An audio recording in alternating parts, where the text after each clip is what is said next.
Aleluia, louvado seja o nome do Senhor Jesus, amém? Epístola de Paulo aos Romanos, também uma carta de muito ensinamento, uma carta que continua falando sobre amor, uma carta que continua falando sobre a justiça que é feita através de Jesus Cristo, fala sobre contra a idolatria.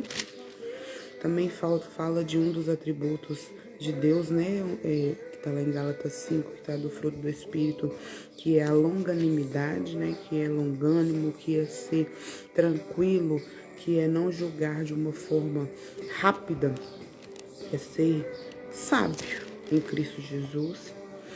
Também fala que nós somos justificados pela fé através de Cristo Jesus.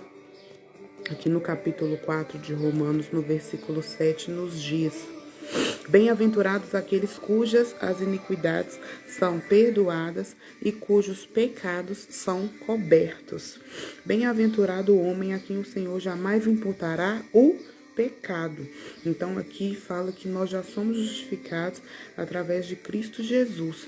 Então as iniquidades, as falhas, elas já foram perdoadas, e quando fala de pecado coberto é que ele não é exposto, ele não vem à tona.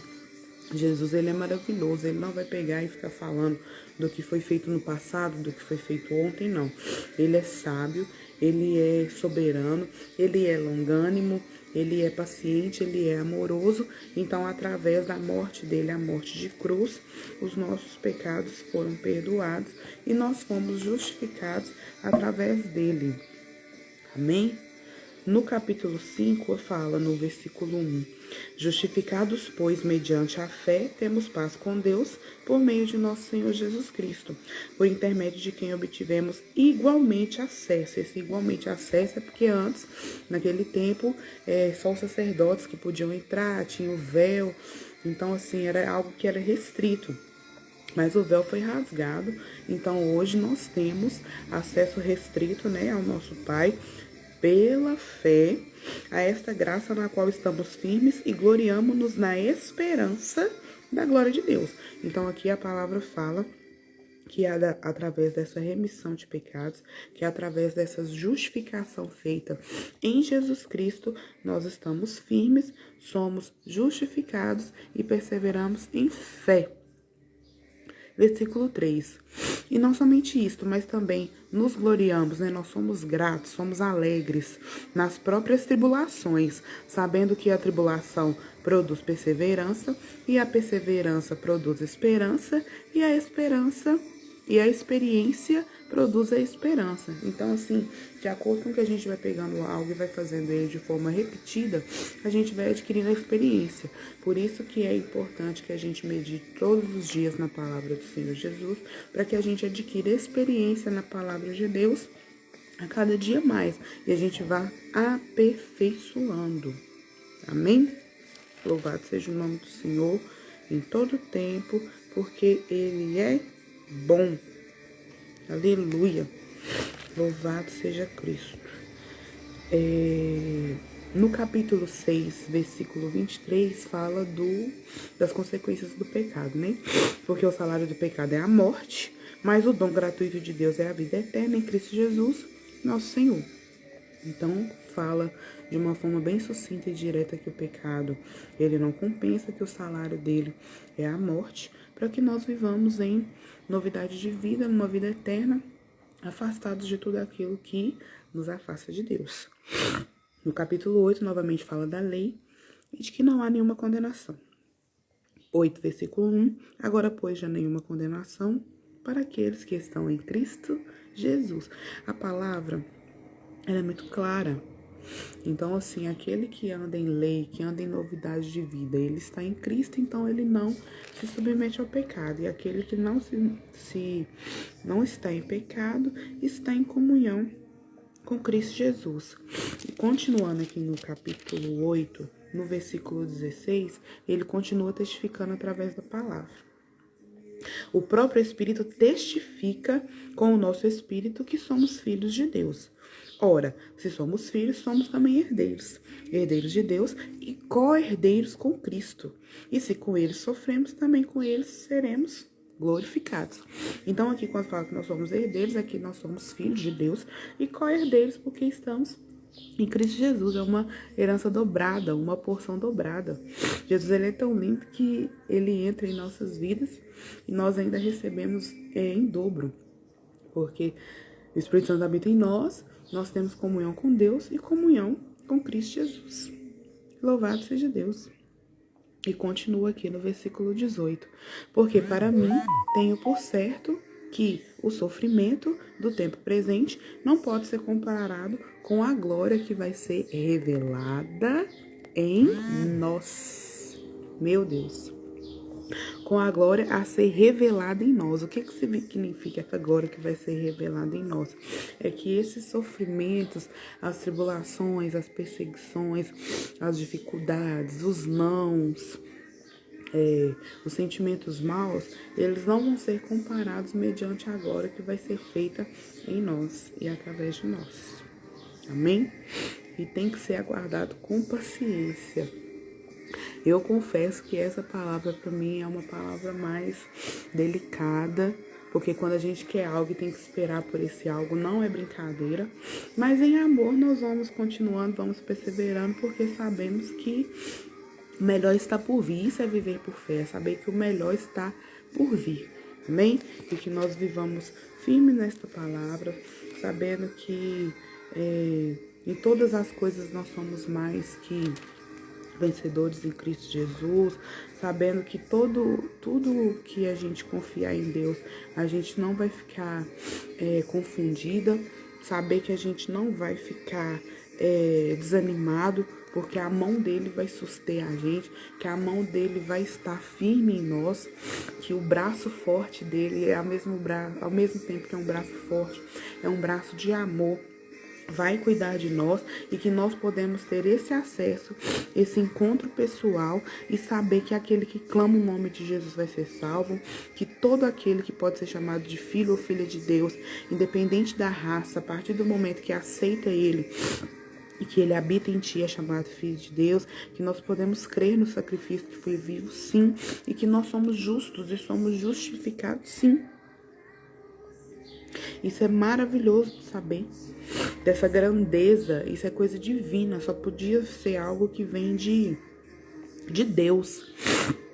Que em Romanos 12 ele fala da novidade de vida, que ele foi um sacrifício vivo, que Jesus foi um sacrifício vivo, que nós temos que fazer esse culto racional. O que é racional? É algo que você pensa, você sabe exatamente o que você está fazendo e que nós temos que ter essa mudança de mente, né? Essa metanoia para a gente experimentar a vontade de Deus, que ela é boa, ela é perfeita e ela é agradável.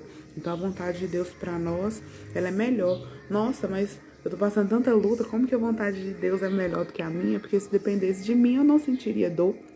Mas é isso, é a fé, é a certeza, é a convicção de que vai passar e de que estando nele, obedecendo ele, tendo as virtudes de amar uns aos outros, ter o zelo, regozijar-se na esperança, praticar a hospitalidade, abençoar aqueles que nos perseguem, alegrar com os que se alegram, chorar com os que choram. O capítulo 12 de Romanos, ele é justamente para falar nessa parte do partido 9, versículo 9, das virtudes recomendadas, de ter aquele sentimento bom de uns com os outros, de não ser orgulhoso, de ser humilde.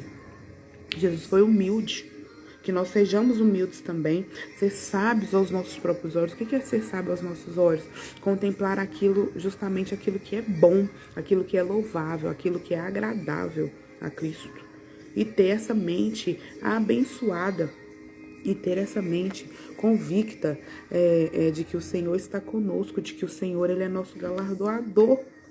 E que quando nós andamos em virtude, que nós andamos em retidão, nós andamos em comunhão com Ele, Ele nos guarda, Ele nos abençoa, Ele nos livra e Ele se faz presente em cada um de nós.